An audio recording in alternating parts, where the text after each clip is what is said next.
সরকারি হাই স্কুলের শিক্ষকদের পদোন্নতির বিষয়ে সরকারি হাই স্কুলের তো এমনিতে তো একটা পদোন্নতি কিছুদিন আগে হলো, প্রায় 27 বছর পরে assistant teacher, assistant district education officer, এটা তো হয়েছে কয়েকদিন আগে। এই 2018-তে নতুন একটা পদ সৃষ্টি হয়েছে, সেই পদটার নাম হচ্ছে সিনিয়র টিচার।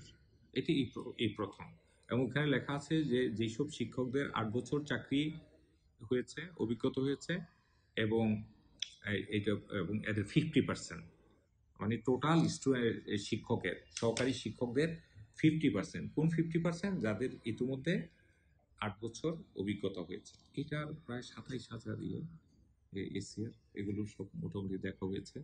এখন আমাকে গতকাল বা গত পরশু আমাকে ইনফর্ম করলো যে কিছু এসিআর নাই। কে ইনফর্ম করেছে? ও যারা কাজ করছে তারা বলছে যে আমাদের কিছু স্যার এসিআর নেই, আমাদের এগুলো আবার দেখতে হবে। এখন আমি তাদেরকে বলছি যে আমাকে দেখালো যে স্যার দেখেন 2016 এসিআর নাই, 2015 এসিআর নাই। হ্যাঁ, তো আমি বলছি যে এটা অনলাইনে দিয়ে দেন এবং একটা টাইম বেঁধে দেন যে এই সময়ের মধ্যে যাতে এসিআরগুলো সবাই জমা দিয়ে দেয়।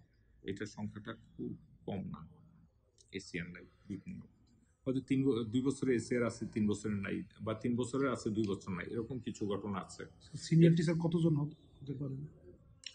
এটা 4,500 পৌনে 5,000-এর মতো, 4,500 কবে থেকে। নাগাদ দিতে পারবেন বলে আশা এখন করছেন? এইটা যেমন এই এসিআর গুলো তো আমরা মানে যদি সবগুলি পেয়ে যাই, আমি ভাবছিলাম যে এই টোটাল কাজটা আমাদের পাঠিয়ে দিতে হবে শিক্ষা মন্ত্রণালয়ে, টোটাল কাজটা ওখানে হবে, ডিপিসি কমিটির মিটিং হবে, মিটিং হওয়ার পর সিদ্ধান্ত নেওয়ার পর এগুলি পাঠাতে হবে পাবলিক সার্ভিস কমিশনে।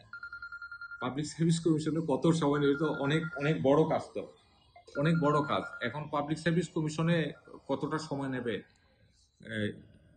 বিপুল কাজ তো, মানে প্রমোশন 4,500 বা 5,500, এর অভিজ্ঞতা তো আমাদের নাই। এটা তো এরকম অভিজ্ঞতা তো আমাদের নেই। এরা 10 কোট থেকে 9 কোটে আসবে। তো এই বিপুল কাজটাতে মন্ত্রণালয় কত সময় নেবে, আর কি বলে পাবলিক সার্ভিস কমিশন কত সময় নেবে, এটা আসলে বলা যাবে না। এই যে প্রমোশনটা, সিনিয়র শিক্ষক হবেন, একজনের কত বেতন বাড়তে পারে? ওই তো ইয়াতে আছে, 9 গ্রেডে চলে আসবে, 10ম গ্রেড থেকে 9ম গ্রেডে চলে আসবে, ভালো বেতন পাবে। 9ম গ্রেড মানে হলো 22,000 টাকা বেশি। 22,000, হ্যাঁ হ্যাঁ, 22,000 টাকা বেশি চলে আসবে, 22,000। এটা ফার্স্ট ক্লাস গ্যাজেটেড অফিসারদের যে স্কেলটা। তো এখন এটা পাবলিক সার্ভিস কমিশনের অনেক সময় লাগবে। এটা পজিটিভ যে দিকটা, সবচেয়ে ভালো দিক, এদেরকে কিন্তু পদায়ন করতে হবে না, মানে কোথাও বদলি করা বা এটা না, যে যেখানে আছে সেখানেই থাকবে, এটা একটা সুবিধার দিক আছে।